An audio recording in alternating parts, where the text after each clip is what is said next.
자, 사도행전 2장 우리 같이 보겠습니다. 자, 1절 볼게요.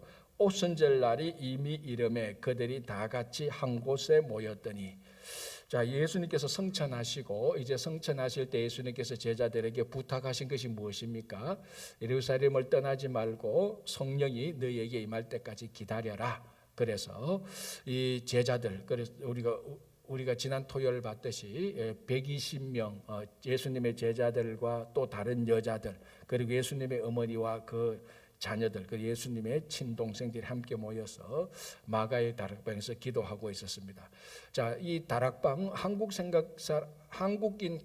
한국인 주택에 있는 다락방하고 생각하면 안 됩니다. 여기 다락방은 오히려 큰 야외 옥상 같은 그런 집회 장소로 보면 되는 겁니다. 오히려 큰 지붕 같은데 아니면은 큰 회랑 같은 그런 곳이 이 유대인 그 주택에 그 다락방으로 되어 있습니다. 그러니까 그곳에 120명까지도 모일 수 있는 그런 장소였습니다. 자, 그곳에 모였는데 이제 오순절 날이 되었습니다. 오순절 날은 무슨 날이죠? 오순절 날은 유대교로 6월절로부터 50일째 되는 날입니다. 아까 아주 쉬우니까 오순이 뭡니까? 50이잖아요. 그러니까 오순절은 6월절로부터 50일째 되는 날. 그래서 이게 또 77절이라고 말하죠. 왜냐하면 6월절 지난 안식 후 첫날부터 7주간이 지난 날. 그래서 7주간, 한 주가 7일이니까 7주간이 7번, 7일이 7번 반복되는, 그래서 77절 이렇게 또 얘기를 하기도 합니다. 그러니까 오순절, 77절, 요거는 숫자로 이제 말하는 절기고, 이게 또 맥추절입니다. 맥추절이 그 소득의 첫 열매를 드리는 이런 거하고 같은 날. 그래서 보통 이제 우리가 오순절이라고 말을 하고 구약 성경에서는 주로 77절이라고 말을 많이 하기도 합니다. 자, 이 오순절은 또 3대 절기 가운데 하나죠. 3대 절기가 뭔가 하면은 6월절 또는 무교절. 왜냐하면 6월절하고 무교절이 같이 이어집니다. 정확히 말하면 6월절을 하려지만 무교절은 합하여서 7일째 되는 7일 동안 계속해서 지킵니다. 그래서 이게 6월절하고 무교절하고 붙어 있기 때문에 어떨 때는 어떤 유대인들은 무교절이라고 말하기도 하고 6월절이라고도 말하기도 합니다. 요 절기, 그리고 이날부터 50일째 되는 절기, 그리고 이날이 바로 맥추절, 77절 또는 오순절, 또 그 다음에 추수감사절에 해당되는 절기, 이 비슷한 절기, 여기에 이제 장막절 이라고 말을 합니다. 그래서 여기서 3대 절기인데, 이 3대 절기의 특징이 뭔가 하면은 예루살렘을 순례하는 절기입니다. 그러니까 우리가 이스라엘 이 절기 말고도 중요한 절기들이 있죠. 대속죄일, 그 유대인들, 여기 뉴욕에 있는 유대인들이 많이 지키고, 그리고 대속죄일이 되면 유대인 그 뉴욕에 있는 아이들이 학교도 안 갑니다. 유대인들이 안 가니까 그 욤키프라고 말하죠. 그런 대속죄일, 그리고 나팔절, 로시 하시나에서 유대인의 신년, 이런 절기들도 굉장히 중요한 절기인데 3대 절기만 예루살렘에 순례하는 절기입니다. 그래서 3대 절기라고 말을 하기도 하고 순례절기라고도 말을 합니다. 그래서 오순절 날이, 물론 이 세 절기를 다 예루살렘에 와서 다 순례하면 제일 좋죠. 그러나 흩어진 유대인들이 다 오기도 어렵습니다. 오늘 자 여기 한번 보십시오. 여기 2절에 모인 사람들 가운데서 어디서 온 사람들도 있는가 하면은 10절에 한번 보시기 바랍니다. 버르기아와 밤빌리아, 애굽과 및 구레네에 가까운 리비아 여러 지방에 사는 사람들과 로마로부터 온 나그네, 곧 유대인과 유대교에 들어온 사람이라. 그레데인과 아라비아인들이라. 로마로부터 왔고, 그리스에 있는 그 그레데 섬이 있습니다. 크레타 섬이죠. 거기에서도 왔고 아라비아에서도 왔고. 그러니까 로마에서 예루살렘까지 오는 게 이게 하루 이틀 사이에 오는 게 아니잖아요. 그러니까 이거를 1년에 계속 다 절기마다 다 할 수도 있겠지만은 다 하기는 실제적으로 어렵지 않습니까? 자기들 먹고 살아야 되니까, 일도 해야 되니까. 그러나 이 세 절기 가운데 최소한 한 절기라도 1년에 갔다 오는 것이 자기들의 굉장히 소망이고, 정 안 되면 평생에 한 번이라도 이 절기를 한번 지켜서 이 절기 한번 맞춰서 평생에 한 번이라도 예루살렘 순례하는, 그게 유대인들의 흩어진 그 디아스포라라고 말하죠. 그 사람들의 소망입니다. 자, 그래서 오순절 날이 이름에 그들이 다 같이 한 곳에 모였더니, 계속해서 예수님 성천하신 후부터 마가에 따라서 계속해서 모여서 기도회, 그러니까 다락방 기도회를 계속하고 있었죠. 이제 오순절이 되었을 때 이제 초자연적인 기적이 일어납니다. 2절, 홀련히 하늘로부터 급하고 강한 바람 같은 소리가 있어. 아주 급하고 강한 바람 같은 소리. 그래서 이것을 다른 성경을 보면 호랑이가 으르렁하는 소리처럼 들렸다라고 합니다. 그래서 어떤 번역은 으르렁하는 소리가 하늘로부터 들렸다, 이런 말이에요. 그러니까 누구든지 그 소리를 못 들을 수가 없죠. 호랑이가 확 이렇게 고함지는 강한 바람 같은 소리가 나니까 청각적으로 그걸 다 들을 수밖에 없습니다. 자, 그리고 2절에 마치 불의 혀처럼 갈라지는 것들이 그들에게 보여. 자, 청각적으로 하늘에서 천둥치는, 호랑이 천둥치는 소리가 확 들리고, 그리고 불의 혀같이 확 막 이렇게 갈라지는 것들이 자기들 눈앞에서 보였다. 청각적으로, 시각적으로 누구든지 그걸 경험하지 않을 수 없는, 거기에 모였으면 이 보는 것과 듣는 것을 통하여서 반드시 경험할 수밖에 없는 그런 현상들이 일어나는 겁니다. 자, 이제 이것보다 더 중요한 일들이 있죠. 그게 4절 보겠습니다.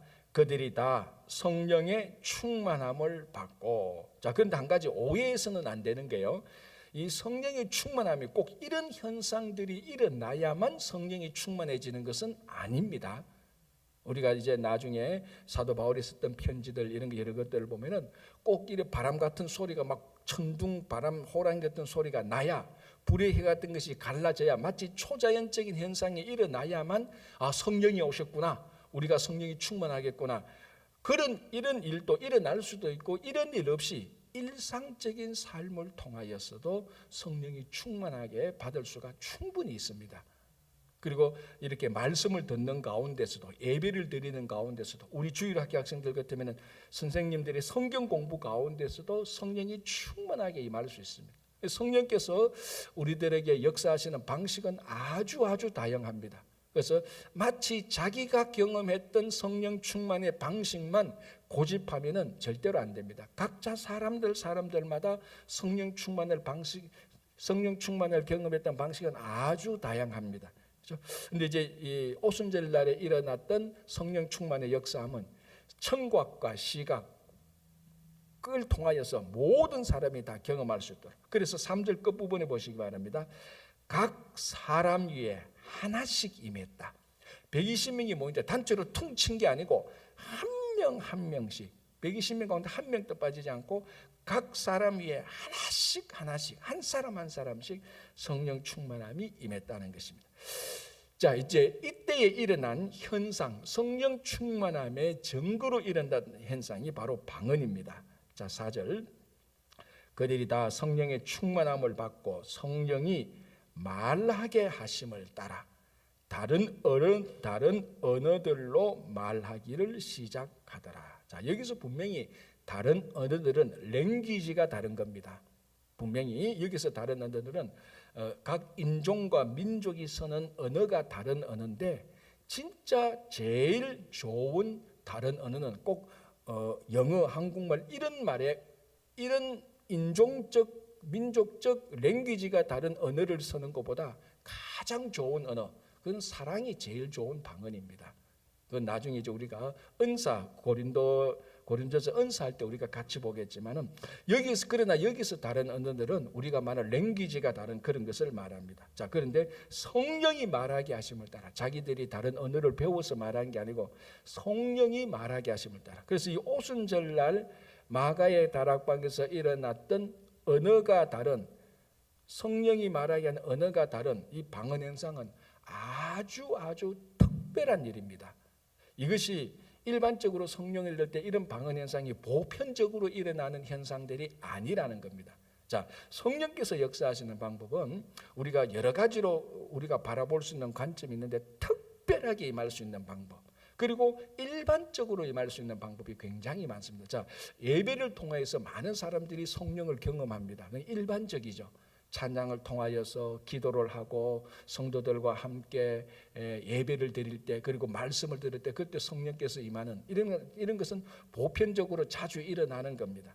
그러나 오순절날 마가의 다락방에서 언어가 다른 방언을 했던 것은 역사적으로 굉장히 희귀한 일들입니다. 이걸 우리가 분별할 줄 알아야 됩니다. 희귀한 일들이라고 해서 성령의 충만함이 아니다라고 해서도 안 되고, 그리고 이 희귀한 성령 충만을, 특별한 성령 충만을 보편적으로 늘 이런 일이 일어나야 성령 충만이라고 그렇게 또 오판해서는 안 됩니다. 자, 하여튼 이 오순절 날에 성령 충만함이 일어났고 특별한 은사가 작동을 했습니다. 그게 뭡니까? 랭귀지가 다른 언어로 말하는 겁니다. 자, 5절. 그때에 경건한 유대인들이 천하 각국으로부터 와서 예루살렘에 머물러 있더니, 왜 머물러 있죠? 오순절 날이니까. 오순절 날에 순례 축제, 순례 절기니까 예루살렘에 직접 와서 이제 그것을 오순절 날을 보내려고 많은 사람들이 천하 각국으로부터 예루살렘에 머물렀습니다. 이 사람들의 특징이 뭡니까? 경건한 유대인들이고, 또 특징이 뭐죠? 지금 이제 방금 말하려고 하는 거잖아요. 언어가 다 다릅니다. 자, 이 사람들을 우리가 디아스포라 유대인들이라고 하는데, 이 사람들의 거의 대부분들이 로마에서 온 사람은 로마에서 태어났을 겁니다. 여기 아주 특별한 나라들이 많잖아요. 애굽, 부르기아, 밤빌리아, 메데인, 엘람, 갑바도기아, 본도, 아시아. 여기 열몇 군데에 있는 언어를 사용하는 자들이 왔는데, 이 사람들은 어떤 사람들 가운데 어떤 사람들은 히브리 말도 알고 자기 언어도 사용했고, 어떤 사람들은 자기 히브리 말을 모르고 자기가 태어났던 언어들만 아는 유대인들이었을 겁니다. 여러분, 이 유대인들이 교육을 잘 시키는 걸로 아주 유명합니다. 그렇다고 해서 지금 우리가 이민 살면서 우리 자녀들이 한국말을 잘 모르고 우리들이 고민하잖아요. 그래서 한글 학교도 하고 여러 가지 별 할 수 있는 거 다 하는 이런 고민들이 있지 않습니까? 우리 다음 세대들이 우리가 하는 모국어를 모르는 이 문제는 전 세계 공통입니다. 이 유대인들도 2000년 전에 그런 문제가 있었어요. 그래서 구약 성경을 라틴어로 번역을 해줍니다. 구약 성경을 라틴어로 번역도 해주고, 왜냐하면 히브리어를 모르는 사람들이 있으니까, 자녀들이 그쪽에서 태어나서 아무리 가르쳐도 안 되는 사람들이 있어요. 여러분, 이 뉴욕에도요 히브리 모르는 유대인들이 수두룩 빽빽해요. 근데 이런 문제는 디아스포라, 흩어진 사람들에게서는 다 가지고 있는 문제입니다. 그래서 우리 한국 사람들도, 우리 자녀들이 영어만 알고 한국말 모르는 게 이거 고민이라서 한글 학교도 배우고 할머니가 한국말도 쓰고 그런 고민들이 다 있었던, 그런 고민들을 다 가지고 그 고민들 속에 있었던 사람들입니다. 언어가 다 다른 사람들, 경건했지만은 유대인들이었지만은 언어가 다른 사람들이었습니다. 자, 6절. 이 소리가 나매 큰 무리가 모여 각각 자기의 방언으로 제자들이 말하는 것을 듣고 소동하여 다 놀라 신기하게 여겨 이르되, 보라, 이 말하는 사람들이 다 갈릴리 사람이 아니냐. 이 다 보니까 갈릴리 사람인데 자기 언어로 다 무슨 하는데 자기가 다 듣고 알아들었다는 그 내용이, 그 기도 내용이 무엇인가는 기록되지 않았습니다. 그러나 확실한 것은 자기 방언으로, 자기 언어로 제자들이 말한 것을 다 들었습니다. 이 특별한 하나님의 성령의 역사하심이죠. 자, 8절. 우리가 각 사람이 난 곳 방언으로 듣게 되는 것이 어찌 됨이냐. 이제 그리고 자기들이 난 곳이 어디냐 쭉 나오죠. 9절, 10절, 11절까지. 자, 11절 볼게요. 그레데인과 그리스에는 크레타스미라 그랬죠. 아라비아인들이라. 우리가 다 우리의 각 언어로 하나님의 큰 일을 말함을 듣는도다. 각각 다 들었습니다. 그래서 제가 전에도 이 부분에 대해서 한두 번 말씀드린 것처럼 여기 사도행전에 나오는 이 방언은 다른 사람들이 알아듣는 방언이죠. 그러니까 방언이 두 종류가 있습니다. 다른 사람이 알아듣는 방언이 있고 다른 사람들이 못 알아듣는 방언이 있고. 그래서 고린도전서 12장 13, 14 은사장을 보면 거기서도 성령의 은사로서 예언도 나오고 여러 가지 병 고치는 은사도 나오고 많이 나오는데 그 중에 또 방언이 있지 않습니까? 그때 나오는 방언은 다른 사람들이 알아듣지 못하는 방언입니다. 그거는 정말로 하나님과의 영적인 교제를 함에 있어서 필요한, 그러니까 하나님과 자기 영어로만 알아듣는 방언. 어떨 때는 방언을 하는데도 자기도 못 알아들어요. 모르는 방언이 있습니다. 자, 그러니까 그런 방언은 못 알아듣는, 통역이 될 수도 있지만 어쨌거나 통역이 되기 전까지 하더라도 못 알아듣는 방언입니다. 그런데 사도행전의 이 방언은 알아듣는 방언입니다. 자, 그러면은 알아듣는 말하고 못 알아듣는 말하고 결정적인 차이가 뭡니까? 제가 지금 여러분들한테 알아듣는 말을 하잖아요. 그렇잖아요. 못 알아듣습니까? 알아들으니까 여러분하고 저하고 제가 일방적으로 말을 하지만 제가 말을 할 때 알아들으니까 우스운 얘기를 할 때는 웃기도 하고, 제가 진지한 얘기를 할 때는 진지한 얘기도 하고, 제가 따분한 얘기를 할 때는 주무시기도 하고 그렇잖아요. 근데 못 알아듣는 말을 하면 다 나가고 없죠. 자, 알아듣는 말과 못 알아듣는 말의 결정적인 차이가 뭡니까? 소통이 되느냐 안 되느냐 그거죠. 소통의 문제입니다. 이게 굉장히 중요한 거죠. 자, 온 각 지역에서 모인 사람들하고 갈릴리 사람들하고 원래 소통이 안 돼요. 언어가 다르니까. 이 사람들은, 갈릴리 사람들은 그 유대인, 팔레스타인 그 지역의 이스라엘 오리지널 계속해서 사용했던 히브리 언어를 사용하는데, 로마에서 태어난 사람, 태어날 때로부터 로마, 자기 어머니 아버지도 다 로마에서 태어난 유대인들이 오래됐기 때문에, 즉 그레데스는 자기 어머니 아버지로부터 계속해서, 이게 언젠가 바벨론 포로 때 또는 아수르 포로 때, 그리고 이때로부터 이미 700년 800년 전 얘기란 말이죠. 그때 이미 다 흩어졌는데 이 700년 800년 뒤에 난 후손들이 히브리 언어를 알겠느냐는 말이죠. 모를 가능성. 자, 여러분, 지금으로부터 800년 뒤에 우리 자녀들이 한국말 잘하겠습니까? 대부분은 못할 거라고. 한 세대만 지나가도, 엄마 아빠 얘기, 여기 있을 때 한 세대만 지나가도, 여기서 교육하고 엄마 아빠 자녀 얘기만 해도 한 세대만 지나가도, 엄마가 밥 먹었니? 밥 먹어서 그 얘기가 끝나고 한 세대 더 지나면 그 얘기도 안 통하는데 800년 700년 800년 지났는데 언어가 안 통하죠. 그 사람들이 그러나 자기들이 유대인이라는 정체성을 가지고 유대교를 믿는, 유대인 하나님을 믿으니까 예루살렘에 왔단 말이죠.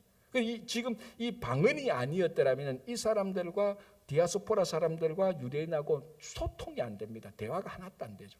그런데 이 성령을 충만한 사람이, 성령 충만한 사람이 각 사람에게 나타난 언어로 하니까 소통이 되는 겁니다. 자, 여기서 중요한 것은 누가 소통할 수 있는 언어가 열립니까? 성령 충만한 사람. 자, 이것이 실제로 일어났던 일이었지만은 이것이 우리 신앙생활에 주는 어마어마한 의미가 있습니다. 자, 마크 트웨인이라는 사람이 뭐라고 말했는가 하면요, 아주 비꼬는 말을 했습니다. 사람과 동물 사이의 거리보다 사람과 사람 사이의 거리가 더 멀다 그랬어요. 여러분, 사람과 동물 사이는 종이 다릅니다. 우리 종속과목 광문기 그랬잖아요. 개하고 사람은요, 종자가 다르잖아요. 그런데 개하고 사람하고 거리보다 사람과 사람 사이 거리가 더 멀다 그랬어요. 뭘 비꼬는 말인가 하면 사람과 사람 사이가 대화가 안 된다는 거예요. 그러니까 개하고 사람 사이는 대화가 잘 돼요. 미국에 보십시오. 개하고 사람하고 첫눈에 알아보잖아요. 막 껴안고 뭐 가족처럼 살잖아요. 그런데 자기 가족끼리는 원수처럼 살아. 이 사람과 사람 사이 거리가 더 먼 거예요. 사람과 짐승보다. 그게 왜? 결국 오늘 이 본문을 보면 소통의 문제입니다. 그 누가 먼저 소통을 하기 위해서 누가 먼저 자기를 여느냐, 오픈하냐? 성령 충만한 사람입니다. 그래서 이 사도행전의 오순절날 성령 충만한 사건을 기점으로 해서 교회가 이제 시작되게 됩니다. 사람들이 모여서 그때부터, 물론 교회가 시작되는 것이 오늘날 우리처럼 이런 교회는 아닙니다. 다 가정교회로 시작되는 거죠. 3명, 4명 가정들이 모여서 거기서 성찬식을 하고 이제 거기서 이제 그러면서 주일이 시작되는 겁니다. 안식일이 서서히 없어지고. 왜냐하면 이 사람들이, 자, 오늘 여기 이제 베드로도 설교를 하지만 베드로 설교의 마지막 결론이 뭡니까? 예수님께서 부활하신 것을 말하거든요. 자, 24절 한번 보시기 바랍니다. 24절 또 중요한 결론을 이렇게 말합니다. 중요한 한 중간의 결론이, 하나님께서 그를 사망의 고통에서 풀어 살리셨으니 이는 그가 사망에 매여 있을 수 없었습니다. 사도행전에 나오는 사도들의 메시지에 큰 특징이 있는데 그게 뭔가 하면 부활을 증거하는 겁니다. 사도 베드로도 그렇고 나중에 사도 바울도 그렇고. 그래서 아덴, 나중에 보면 사도행전 17장 아테네에 가서 부활하신 주님을 증거하는데 아테네 사람들이 어떻게 알아들었습니까? 부활의 신과 예수라는 신, 두 신을 증거하는 것으로 착각했습니다. 부활하신 예수를 못 알아들어가지고 부활의 신, 예수라는 신, 두 신을 말하는 걸 착각했습니다. 그때도 사도 바울이 부활을 말하는 거예요. 그러니까 이제부터 사도행전에서 예수는 부활의 예수님입니다. 왜 지금 부활을 말하는가 하면, 그래서 부활을 중요하게 여기니까 안식일 날, 자 그러면 언제 부활했습니까? 안식일 다음 날 부활했잖아요. 그날이 지금의 주일이라고 제가 계속 강조했습니다. 그래서 주일날은요 부활을 경험하는 날이고 부활을 기념하는 날이에요. 예수의 부활, 다른 게 아니고. 그게 구약에서 말하는 안식일과 우리가 지키는 주일하고 결정적인 구별이 여기서 되는 겁니다. 자, 어쨌든 그래서 부활을 계속해서 말을 하는 겁니다. 그래서 부활을 지키는 주일. 그래서 이 사람들이 모여서 이제 3355 몇몇 가정들이 모이면서 언제 모이느냐? 안식일 날에도 모였어요, 이 사람들. 아직까지 완전히 안식일 날에 이 사람들은 여전히 유대인들이니까 오래전부터 지켜오던 유대인들이 전통을 계속 지켜왔어요. 그 전통 가운데 가장 중요한 전통이 안식일 날이죠. 토요일 날, 그래 달력으로 토요일 안식일도 지키고, 그리고 이제 이 예수를 믿는 유대인들이 토요일 안식일도 지키고, 안식일 날 다음에 부활하신 예수님께서 부활하신 그날도 지킵니다. 처음에는 두 날을 같이 지키기 시작해요. 그러니까 사람이 나중에 어떻게 됩니까? 야, 일주일에 두 번을 같이 지킨다는 것이 좀 우리 무리다. 그러면서 서서히 되면서 한 날을 안 지키게 돼요. 무슨 날? 안식일을, 토요 안식일을 안 지키게 됩니다. 그래서 안식일 날 다음 주일을 지키게 됩니다. 부활하신 주님. 왜? 자기의 신앙의 정체성은 예수 그리스도에게 다 있거든요. 그래서 어떤 것이 중요하게 와도 예수 그리스도가 최고니까 예수 그리스도께서 부활하신 그 주일날을 더 많이 모이고 자주 모이고, 그러다 보니 이게 나중에 이제 지금의 말하는 주일로 되어가는 겁니다. 그 시발점, 그 출발점이 어디냐? 이 오순절날 마가에 달아가면서 성령이 충만하게 됨으로써 이제 이런 3355 모이는 가정교회들이 시작되고 안식일 다음에 사람들이 모이기 시작하는 겁니다. 그래서 이날은 기독교 역사의 출발점이라고 볼 수 있는 겁니다. 물론 이때 기독교라는 종교 이런 개념은 전혀 없었습니다. 그러나 우리가 이렇게 쭉 볼 때, 종교적으로 볼 때 이 오순절날 마가의 다락방에서 성령 충만함의 역사, 이 역사가 기독교의 시작이라고 볼 수 있고 교회의 시작이라고 볼 수 있는 겁니다. 이게 어마어마하게 중요한 일이죠. 자, 그런데 이제 이때에 무슨 일이 일어났냐? 성령 충만함이 이랬고, 그 현상이 뭐냐? 방언이라는 겁니다. 근데 이 방언을 제가 계속 말하는, 이 방언을 고린도 전서에 나오는 그 방언의 은사와 똑같이 생각하면 안 된다는, 이건 완전히 다른 방언의 은사입니다. 이 방언의 특징은 뭐냐? 성령 충만함으로만 해서 지금까지 갇혀있던 우리들의 심령이 온 세상을 향해서 문을 열게 되는 겁니다. 그래서 성령 충만한, 여러분, 자기 폐쇄적인 사람, 다른 사람과 관계를 안 하고 세상과 절교하는 사람 가운데 성령 충만한 사람은 없습니다. 그건 성령 충만함이 아니에요. 우리가 말하는 성경이 말하는 성령 충만은 자기 자신을 열고 복음을 증거하기 위해서 사람들에게 나가는 겁니다. 그게 성령 충만해. 나는 성령 충만하는 게 더러운 세상하고 나는 단절해서 살 거야. 이 타락한 세상 내가 어떻게 저기 가서 살겠어? 저 타락한 사람들, 저 사람하고 다 절교야. 나는 내 혼자 거룩한 거야. 천만에 그거 성령 충만 아닙니다. 자기 착각이 충만한 것이지. 앞으로 우리가 계속해서 사도행전을 보면 이런 것들을 계속해서 깨고 나가기 전에, 그 대표적인 게 나중에 또 사도행전 나오는 예루살렘 회의도 다 그런 것을 깨고 계속해서 복음은 전 세계로 나가면서 문을 열고 개방하고 가난하고 약하고 내하고 다른 사람들에게도 다가가는, 그래서 먼저 소통을 하는 사람들이 성령 충만한 사람들이. 그래서 여기서도 보십시오. 거기서 성령 충만한 사람들이 그네들의 언어로 말을 한 것이지, 이 사람들이 히브리 말로 하는데 그 사람들이 히브리 말을 다 알아들었는 게 아니잖아요. 성령 충만한 사람이 먼저 심령을 열고 소통을 시작해야 됩니다. 그래야 교회가 제대로 되는 겁니다. 그렇죠? 자, 그런데 이제 이런 일을 모든 사람들이 다 처음 경험합니다. 그러니까 13절, 또 어떤 이들은, 그러니까 거기 올라왔던 순례객들은 조롱하여 이르되 그들이 새 술에 취하였다 하더라. 자기들이 보니까 이런 사람들, 맨정신으로 이렇게 말하는 사람들, 이런 사람들을 본 적이 없거든. 그러니까 야, 이거 술 취한 사람들, 내가 보니까 옛날에 내가 술 취한 사람들을 봤는데 이 술 취한 사람들이 꼭 이랬다.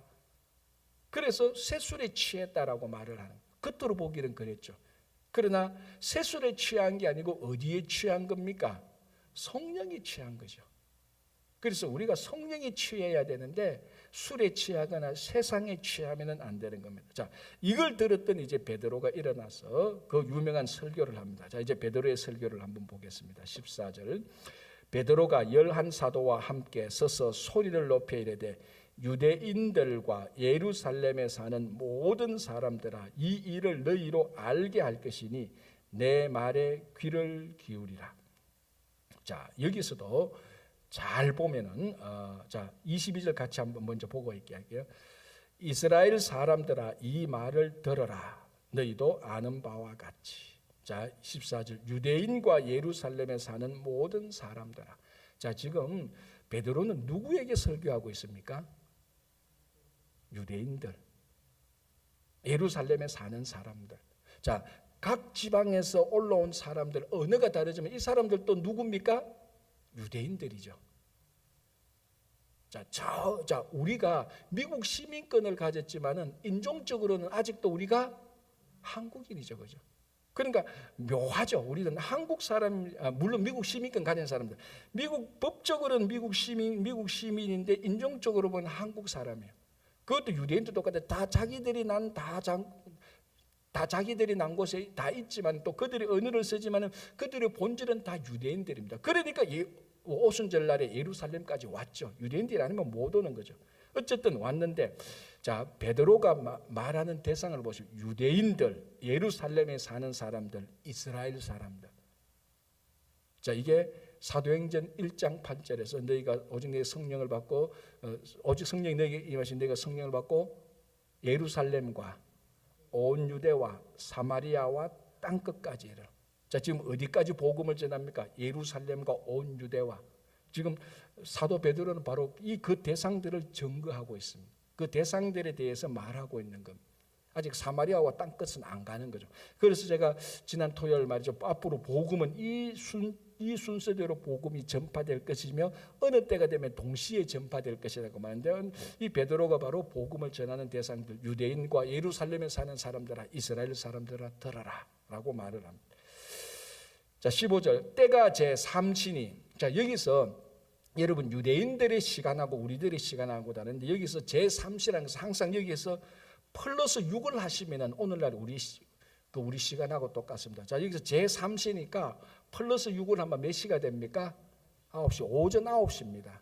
자 때가 제3시니 이 말은 오전 9시인데 너희 생각과 같이 이 사람들이 취한 것이 아니다. 무슨 말인가 하면 야 아침 9시인데 누가 술을 먹고 취하겠느냐. 몇 사람이 술 취했다고 말을 하니까 베드로가 일어나서 야 지금이 제3시인데 우리 말은 아침 9시인데 누가 아침 9시에 술 취했냐. 어젯밤에 술 퍼먹은 사람도 지금 되면 다 깰 때인데 뭐 술을 먹었냐. 이 사람들이 술에 취한 게 아니다. 이 말인 거죠. 그죠?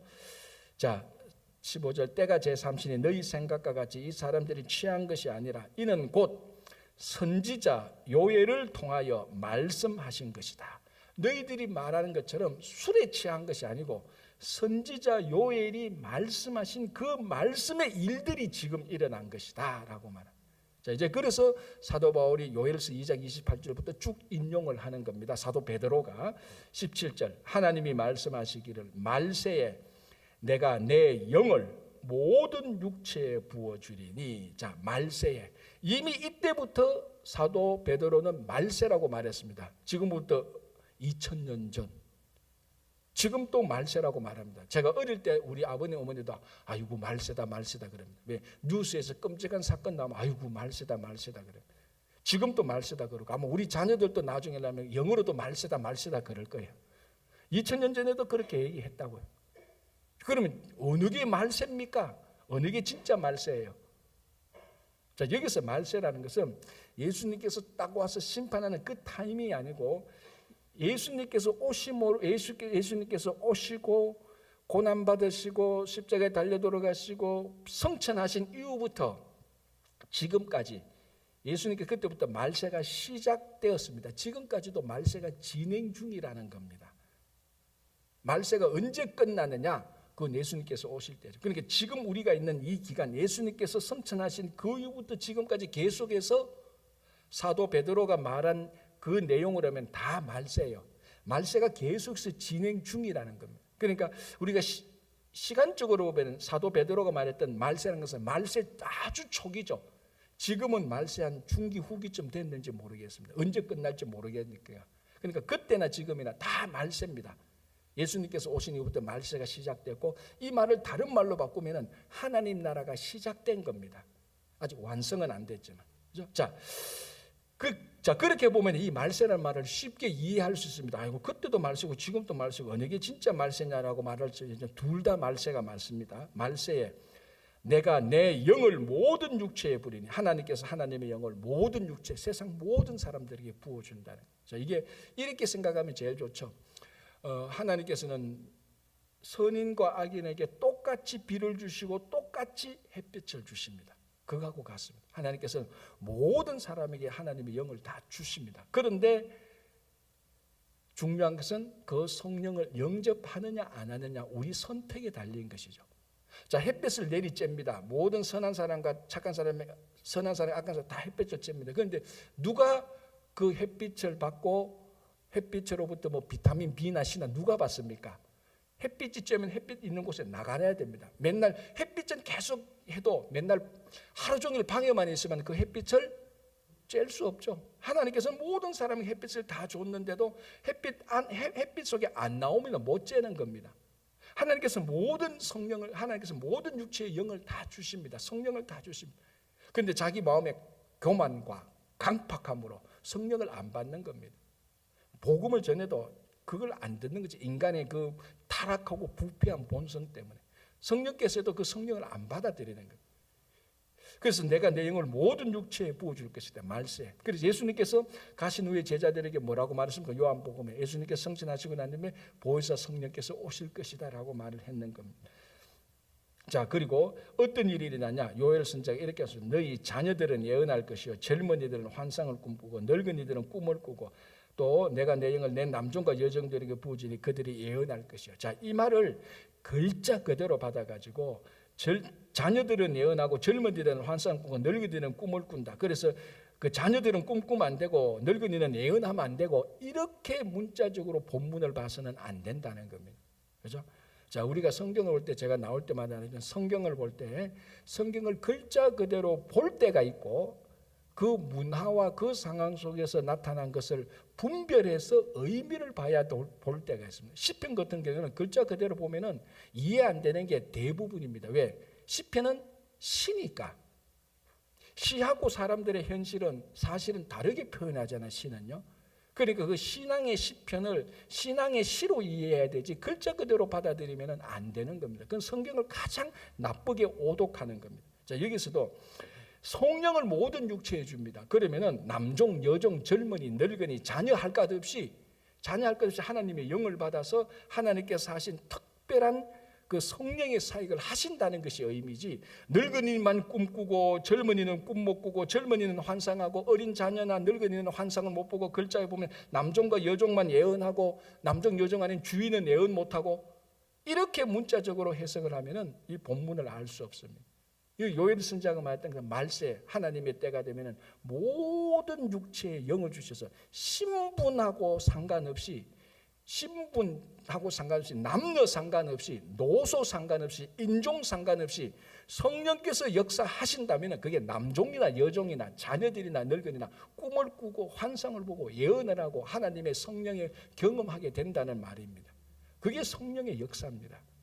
이것을 딱 정리해가 딱 외워가지고, 야, 자녀들이 예언하지 무슨 늙은이가 예언해, 젊은이가 예언해, 그렇게 하면 안 돼. 요엘서가 말해서 그렇게 오독해서는 이 본문을 알 수 있습니다. 사도 베드로도 그렇게 말한 건 아닙니다. 성령께서 역사하실 때는 남종이나 여종이나 이 사람들이 예언을 한다는 거예요. 여러분, 이 당시에 남종이나 여종은 사람 취급 안 했지 않습니까? 짐승 취급했지 않습니까? 그런데 성령께서 역사하실 때는 그 종조차도 하나님의 자녀처럼 예언을 하게 되는 역사가 됩니다. 그래서 성령께서는 어떤 신분이나 직위나 어떤 권력이나 명예에 상관없이 다 똑같이 역사하신다는 것을 얘기하는 거예요. 19절 20절 이제 그 말세가 이제 점점 말세의 끝이 가면은 이제 징조, 이적, 피와 불, 연기 이런 것들이 나타난다고 하면 이게 이제 요한계시록에 나타난 그런 일들하고 마찬가지죠. 19절 20절 이제 말세의 끝에 가면은 심판하는 일들이 일어나게 되는데 핵심은 21절이죠. 그런 일들이 일어난다 할지라도 피와 불과 심판이 일어난다 할지라도 말세의 끝이 일어난다 할지라도 누구는 구원을 받습니까? 누구든지 주의 이름을 부르는 자는 구원을 받으리라. 자, 여기서 이제 우리가 듣기에는 너무나 평범한 말인데 2000년 전으로 돌아가면은 엄청난 말이 이 안에 하나 있습니다. 무슨 말입니까? 누구든지 이방인도 유대인하고 똑같이 누구든지 그러니까 말세에 가면 유대인들은 어떻게 습니까? 말세 종말이 오면은 유대인들이 구원받고 나머지 이방인들은 다 심판받는다고 생각을 했었어요. 자기들은 선민의식이니까. 그런데 사도 베드로는 그거하고 다르게 말합니다. 아니다. 누구든지 주의 이름을 부르는 자는 구원한다. 유대인이든 이방인이든 남종이나 여종이나 주인이나 종이나 남자나 여자나 늙은이나 젊은이나 자녀나 누구든지 주의 이름을 부르는 자가 구원을 얻지 유대인만 구원 얻고 이방인 그런 거 아니다라고 아주 굉장히 중요하게 말해요. 그리고 또 중요한 말은 주의 이름을 부르는 자. 누구 이름? 예수 이름. 주의 예수 이름. 누구든지 예수 이름을 불러요. 자, 이게 구약에 나타나는 유대인들이 생각하는 거는 완전히 구별되는 거죠. 구약에는 누구든지란 말이 없습니다. 구약에는 누구든지 구원받지 않습니다. 유대인만 구원받죠. 구약에는 예수의 이름을 부르는 사람들이 없습니다. 신약에 와야 예수의 이름을 부르는 거죠. 누구든지 예수의 이름을 부르는 자는 구원을 받는다. 이 사람은 피와 불과 요한계시록에 나타난 어떤 일이 일어나도 구원을 받을 것이다 라고 이렇게 말을 하는 거예요. 완전히 이사야나 예레미야나 했던 그들의 선지자 했던 메시지하고 구별되면서 그들의 메시지를 완성시키는 겁니다. 그래서 예수 안에서 모든 게 완성되는 것을 얘기해 주고 있습니다. 오늘 우리가 여기까지 보면서 다시 한번 누구든지 주의 이름을 부르는 자는 구원을 얻는다는 이 말씀 때문에 우리가 지금 예수 이름 믿고 구원을 받고 있는 삶입니다. 오늘도 여러분들이 구원의 삶을 사시기를 바랍니다. 기도하겠습니다. 하나님 아버지 감사합니다. 오늘도 하루를 시작합니다. 오늘도 우리가 구원받은 삶을 살아갈 수 있도록 도와주시옵소서. 오늘도 우리가 성령 충만한 삶을 살 수 있도록 도와주시고 성령 충만한 사람이 먼저 다가가서 문을 열며 마음을 열고 복음을 전가하는 역사가 일어나게 하여 주시옵소서. 오늘도 여러 가지 기도 제목들이 있습니다. 특별히 오늘부터 화수목 오늘부터 목요일까지 우리 중고등부 학생들 수련회를 가게 됩니다. 사춘기에 있는 학생들 여러 가지 인생의 전환과 혼란이 있는 학생들 학업과 건강과 인생에 대해서 고민이 많고 믿음에 대해서 혼란이 많은 우리 유스그룹 학생들 이번 수련회를 통하여서 예수님을 또 경험하게 되고 예수님을 고백하게 되고 믿음이 자라고 신앙이 자라고 각각 자기 나름대로 고민과 문제가 해결되는 수련회가 될 수 있도록 주님 도와주시옵소서. 우리 인솔하시는 강다솔 목사님 그리고 함께하는 교사와 봉사자들에게도 동일한 은혜를 주셔서 우리 주일학교 중고등부 학생들과 귀한 수련회가 될 수 있도록 또 아무도 다치거나 아프거나 사고 나지 않고 잘 출발해서 잘 돌아올 수 있도록 주님께서 역사하여 주시고 성령께서 충만케 역사하여 주시옵소서. 9월에 있을 선교 바자회와 또 부흥회를 위해서 기도합니다. 아버지 바자회를 통해서 볼리비아 유치원 건축이 잘 진행될 수 있도록 완성될 수 있도록 도와주시고 이번 9월에 있을 부흥회를 통해서 오실 신성훈 목사님 강사 목사님을 통해서 큰 역사가 일어날 수 있도록 도와주시옵소서. 오늘도 우리 모든 자녀들 가정 일터 위에 주님의 충만한 은혜가 함께할 것을 믿으며 예수님 이름으로 기도합니다. 아멘.